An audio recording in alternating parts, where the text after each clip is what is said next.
iHeartRadio Broadway, driven by Mercedes-Benz. The best or nothing.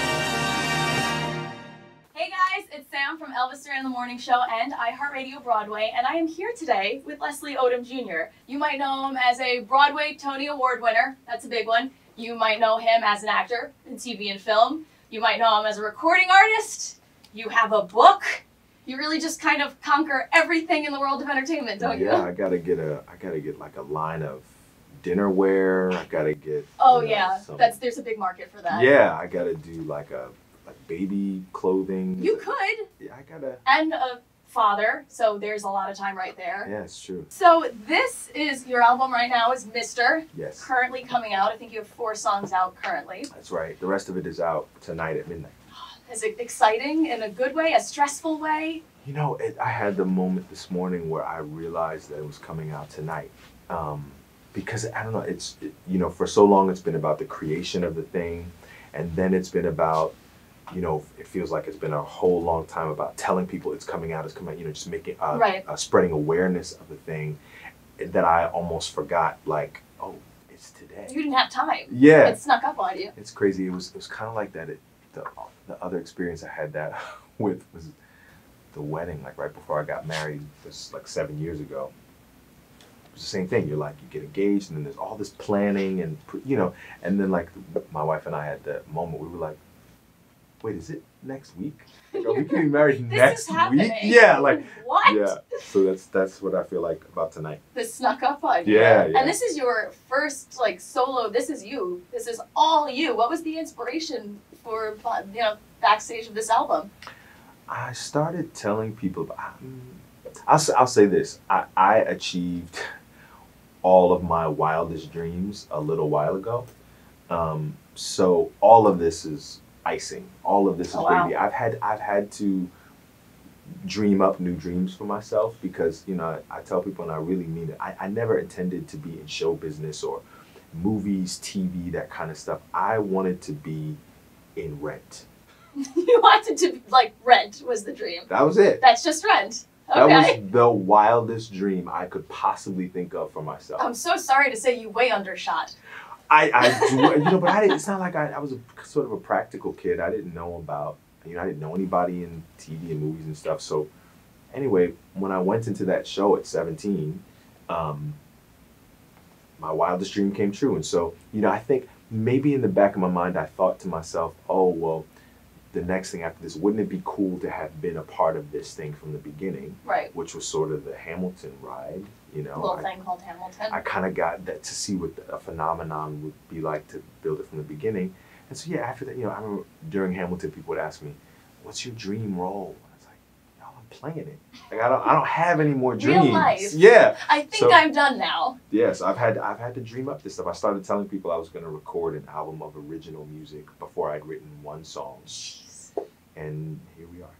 And here we are. There's no time in between, it sounded like, for you. It just kind of snuck up on you. Just a little 3-year journey in between saying that and actually... And happening. So, yeah, 3 years. I mean, your daughter, Lucille, she's 2? 2.5. 2.5. A terrible 2 is a real thing? No, not with her. Okay. She's never terrible. Blessed. That's not what my cousin says. But is she kind of an inspiration to your artistry? Do you feel you compartmentalize, or is she really part of that with you? Oh, 100%. She makes me a more honest artist. She put things in their rightful place, because kind of everything, everything's about my kid now, on some level. Everything is in consideration of her. Right. And it wouldn't have been before she got here. So yeah, she changed my whole life, and she's on the album. She's on the album. She's on the record, yeah. What song? She's on song number 11.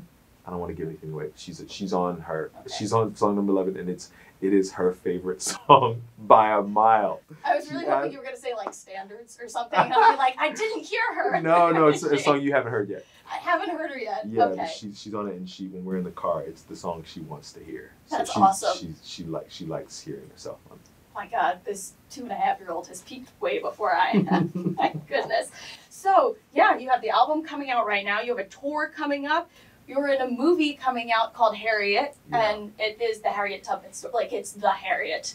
How did that come about with another Broadway star? Yeah. What the heck? I got a call from Cynthia. That was really her. Harriet was her passion project, and I think Cynthia's in a similar situation to me. You know, I wish it for everybody watching. I wish it for you. You know, just those moments where you have to dream a bigger dream for yourself, where you have to kind of clear the slate and go, wow, that thing happened. What am I going to do now? I think that's what Harriet was for Cynthia. I don't think she saw that. She was in The Color Purple, and then Yeah. they kind of approached her. Right. That's not So, life. No. But yeah, Cynthia called me and asked me to play this part, and then I met with the producer about something else. I met with her about some other like sort of fine arts venture, and she was like, before you go, you know, here's the script. And I was like, oh, Cynthia sent it to me. So that's how I got involved. Wow. And it's been, you know, it was a wonderful experience. I love working with Cynthia. I love working. You can't ask for a better friend or scene partner than Cynthia Erivo. She's wonderful in the movie. She's powerful, Yeah. especially for someone so small, Mm-hmm. right? Yeah, she there's a whole lot of qualities that I think she shares with the real woman. You know, that I can imagine.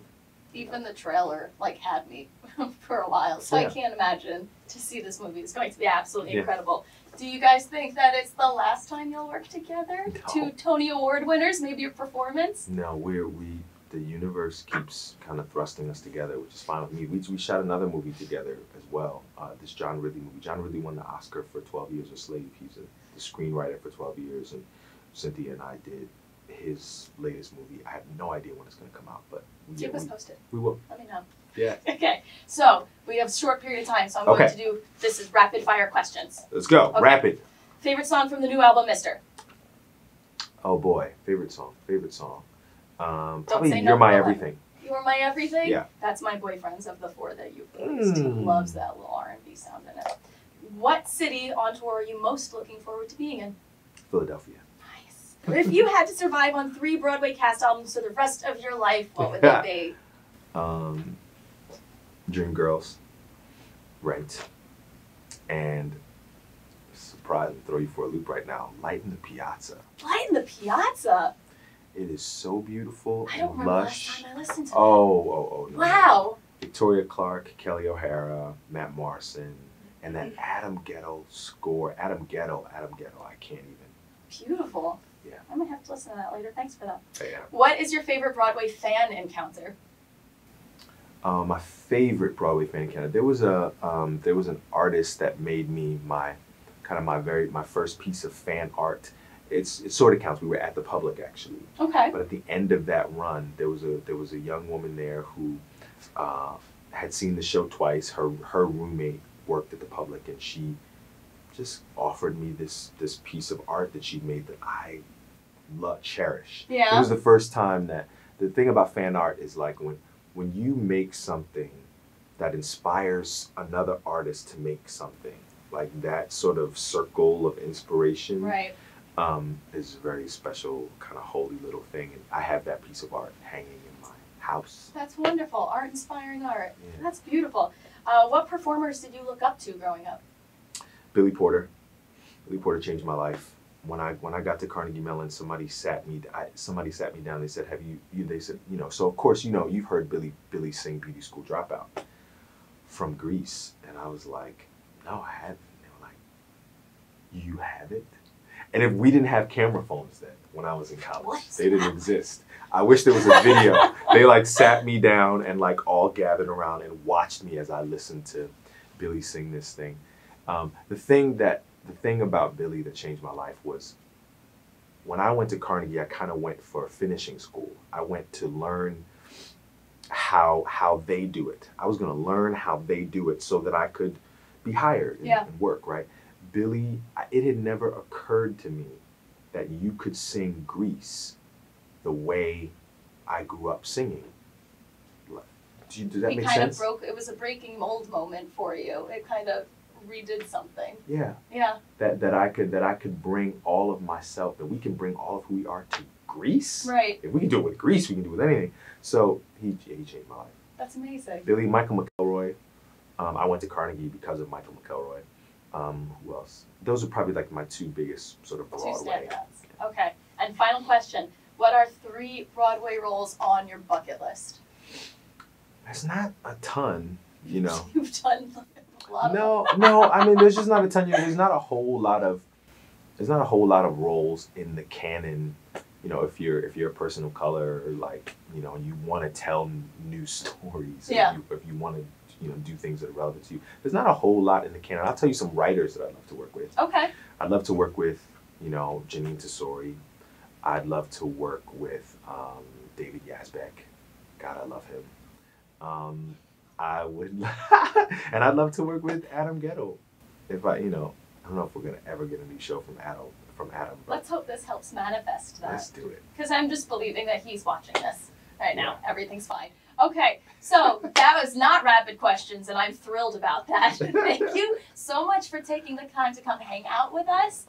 Download the album, see him on tour. Absolutely incredible. Thank you, iHeartRadio Broadway. And yeah, go. Too busy to even be sitting here still. I got tons of. Whoa! Don't know what that is. Cool. You know, That never happened. they warned me that you guys can't tell, but they warned me that this place it looks like kind of like an episode of Law and Order SVU, and they were not lying.